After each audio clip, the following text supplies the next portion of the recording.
گناہ سے نفرت کریں گنہگار سے نہیں۔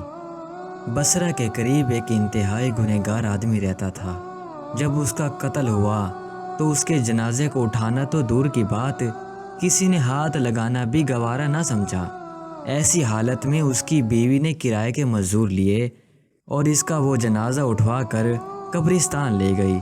قبرستان کے قریب پہاڑوں میں ایک زاہد رہتا تھا جس کی عبادت کا بہت شہرہ تھا۔ جنازہ رکھنے سے پہلے وہ زاہد نماز جنازہ پڑھنے کا منتظر تھا۔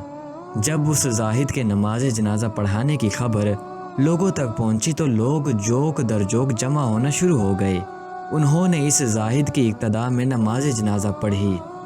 لوگوں کو زاہد کے اس فعل پر سخت حیرانی ہوئی۔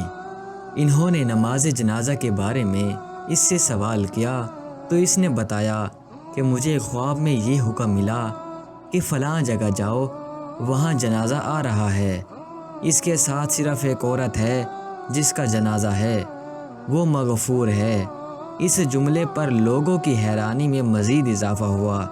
عورت سے اس کے حالات معلوم کرنے پر پتہ چلا کہ درست ہے کہ یہ شرابی تھا اور شراب خانے میں ساری عمر گزاری، مگر اس میں ایک صفت تھی کہ صبح جب یہ مدہوش نہ ہوتا تو باوضو نماز فجر ادا کرتا تھا۔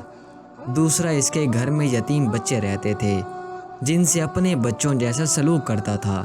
تیسرا، رات کو جب ہوش آتا تو خوب رو رو کر اللہ کے حضور التجا کرتا، یا اللہ مجھ خبیث سے جہنم کے کون سے کونے کو پور کرے گا۔ جب یہ راز کھل گیا تو نیک شخص روانہ ہو گیا۔ سچ کہتے ہیں کہ کسی کے ظاہر پر مت جائیں، بخشنے والی ذات اللہ کی ہے، کون نیک ہے اور کون پرہیزگار، یہ فیصلہ تو اس ذات کو کرنا ہے۔